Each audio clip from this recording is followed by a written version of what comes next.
Well, where I worked in the factory was the making of a lagging material, and the dust that came off that was white. Hence we were called the snowmen, because when you walked out, the only part you could see was your eyes.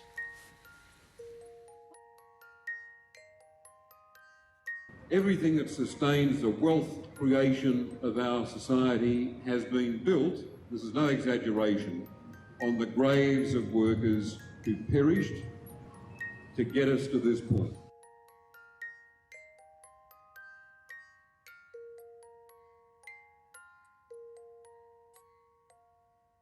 When asbestos is inhaled into the lungs, it gets stuck in your lung, and the hair follicles in the lung can't expel it. The effects of that won't be seen for about 30 years, and that's the tragedy of the whole situation with asbestos. I started work at Hardie's in 1968 and worked through till 74. The first signs I had was down on the snowfields in 98. We were to start our first lessons, and I turned to my wife and I said, "Dale, I can't breathe." And from there on I've struggled to breathe.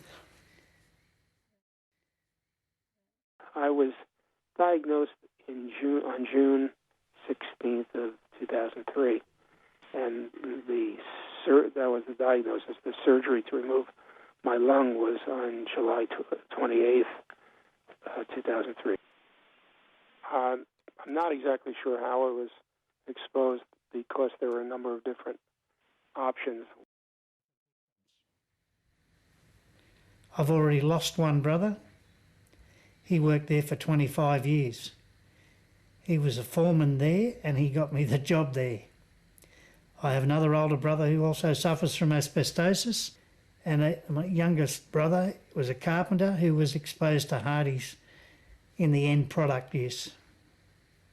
Well, it's certainly an impact on the lives of my 11 grandkids.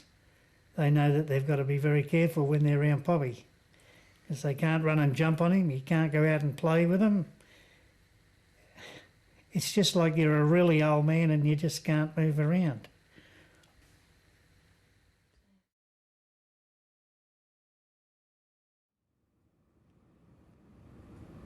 In 1999, it changed our lives.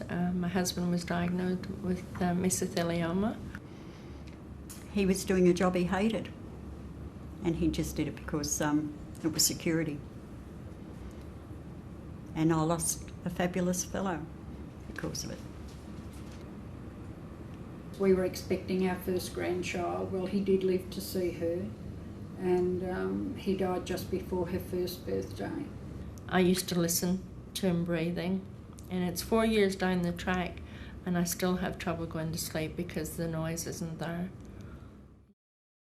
In the factory where I worked at Camellia, there were 137 people worked there. Of those 137 people, there are now 10 people left that we've confirmed. My lung capacity has dwindled from 40%, whereas my lung capacity is down to 20% now.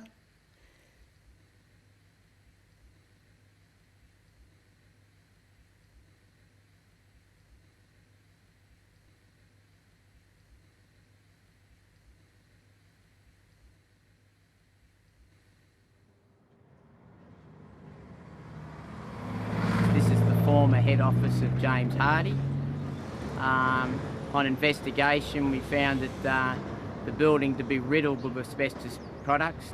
I believe it's to be refurbished. The building behind us, I believe, is going to be for some commercial facilities. One of the workmen told me that part of it is going to be a daycare centre.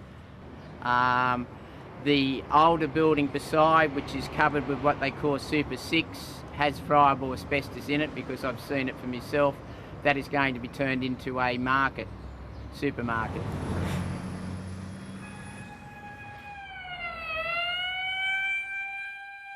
In the World Trade Center buildings, there was tremendous amount of asbestos used in the construction of those buildings. So when they were destroyed and came down so fast, it was part of that large part of that cloud of dust was asbestos, and the people that we care about the most, the firemen and the policemen, were highly exposed to that dust.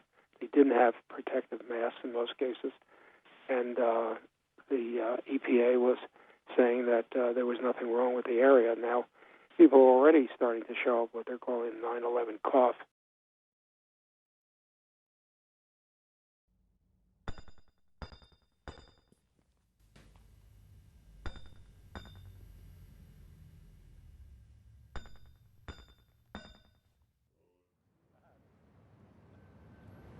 We have with us today Bernie Banton, who reminds us of how timely these battles are.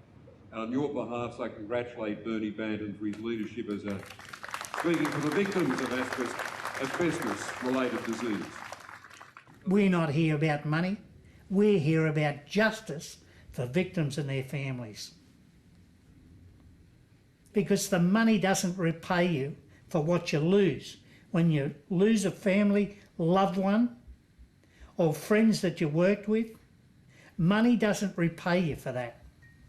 But it does give you a chance to provide for one's family. But it never brings back or takes away the hurt or the pain that's suffered by victims and their families.